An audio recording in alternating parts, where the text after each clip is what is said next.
وہ جن کے دم قدم سے صبح نبی روشنی پائی، وہ جن کے دم قدم سے صبح نبی روشنی پائی، منور کر دیا جس نے فضا و رہنما دیکھوں، منور کر دیا جس نے فضا و رہنما دیکھوں۔ کہ کتنے کلومیٹر اور کتنی برف باری کے دوران انہوں نے جس طرح لوگوں کو فیسیلیٹیٹ کیا وہ ہمارے سامنے ہے۔ مغیرہ صاحب، الخدمت فاؤنڈیشن کی طرف سے آج کی یہ شام ان معنوں میں بڑی بابرکت ہے کہ جتنے بھی یہاں اس حال میں شرکاء ہیں وہ سب ایک نقطے پر، ایک پیج پر، کہ جو مختلف ڈیزرو کمیونٹی ہے اور خصوصی طور پر وہ بچے جو والد کی شفقت سے محروم ہے، آپس میں مل بیٹھے ہیں اسی سوچ کے تحت کہ کس طرح اپنے اس ضلع میں، ضلع اٹاباد میں، کہ جہاں پر ہمارے اعداد و شمار یہ ہے کہ 5000 سے زیادہ یتیم بچے ہیں اور بچیاں ہیں، ان کے لیے یہ موجود شرکاء اور جو یہاں پر نہیں ہے وہ سب لوگ ہم کیا کر سکتے ہیں ان کے لیے، اور کس طرح ان کی زندگیوں میں وہ تمام سہولتیں ہم دے سکتے ہیں کہ جن سے وہ محروم ہے۔ آپ سب نے بارہا ایک حدیث سنی ہوگی، میں جس تذکیر کے لیے آپ کے سامنے رکھتا ہوں، آگے چونکہ ہمارے اور مہمان بھی ہیں، کہ اللہ کے نبی صلی اللہ علیہ وسلم نے فرمایا کہ جس نے کسی مسلمان اور کسی انسان کی زندگیوں میں کی مشکلات میں سے کوئی ایک مشکل کم کر دی، یعنی کسی مسلمان کی زندگیوں کی مشکلات میں سے کوئی ایک مشکل کم کر دی، اللہ تعالیٰ دنیا اور آخرت کی مشکلات اس کے لیے ختم کر دے گا یا آسان کر دے گا۔ یہ بظاہر آپ سمجھنے والی ایک بات ہے اور ہم اس کو اچھی طرح سمجھ سکتے ہیں کہ جب الخدمت فاؤنڈیشن ہم کہتے ہیں کہ ہم 17 اور 18,000 یتیم بچوں کی کفالت کر رہے ہیں، جب بڑے پیمانے پر اسٹریٹ چلڈرن جو وہ بچے جو تعلیم سے محروم ہیں ان کو ہنر اور تعلیم کے راستے پر لے آتے ہیں، یہ وہ بچے اور بچیاں جو تیلیسیمیا کا شکار ہیں ان کے لیے خون کی فراہمی میں کام کرتے ہیں، اس طرح ہیلتھ میں، ایجوکیشن میں اور خدمت کے جتنے سیکٹر ہیں ان میں ہم یہ سب چیزیں اسی ایک نقطے کے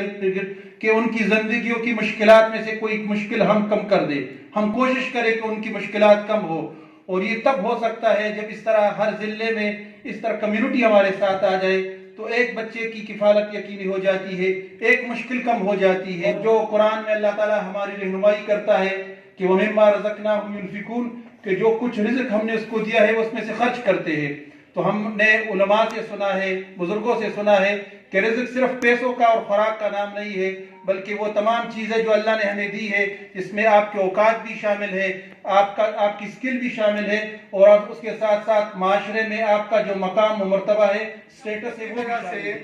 اس وقت پاکستان میں 19,000 سے زائد آرفن بچے، یتیم بچے الخدمت فاؤنڈیشن کی کفالت میں موجود ہیں۔ آغوش ادارے آپ کے سامنے جس بچے نے تلاوت کی اور جس بچے نے نعت پڑھی، ہم نے آغوش کے سے صرف 2 بچے بلائے تھے، باقی بچے آغوش سے ہم نے نہیں بلائے۔ پورے پاکستان میں الخدمت کے آغوش ادارے جن میں پھول جیسے خوبصورت بچے ہمارے پاس موجود ہیں۔ ہمارا دوسرا پروجیکٹ ہے جس میں الخدمت فاؤنڈیشن نے اسپانسر کیا ہوا ہے بچوں کو، بچہ اور بچی ماں کے ساتھ ہوتا ہے، الخدمت فاؤنڈیشن اس کی ایجوکیشن کی اسپانسرشپ کر رہی ہوتی ہے۔ اس وقت ہمارے ایبٹ میں 100 سے زیادہ یتیم بچے موجود ہیں جو الخدمت فاؤنڈیشن کی اسپانسرشپ میں موجود ہیں۔ ہمارے 7 سیکٹر کے 7 پروجیکٹ ہیں، وہ آپ کے سامنے ایک تفصیل آ جائے گی۔ میں آخر میں پھر شکریہ ادا کرتا ہوں، آپ کا ہاتھ دینے والا ہاتھ ہے، آپ کا ہاتھ اوپر والا ہاتھ ہے، اور نیچے والا ہاتھ دینے والے ہاتھ سے بہتر ہے، جو نبی مہربان صلی اللہ علیہ وسلم نے فرمایا۔ یتیم کی کفالت کرنے والا نبی مہربان صلی اللہ علیہ وسلم نے فرمایا کہ قیامت کے دن وہ میرے ساتھ اس طرح ہوگا، انگلیوں کے اشارے، یوں آپ وہ میرے بھائی، آپ وہ میری بہنیں، آج کے سال میں جو موجود ہیں،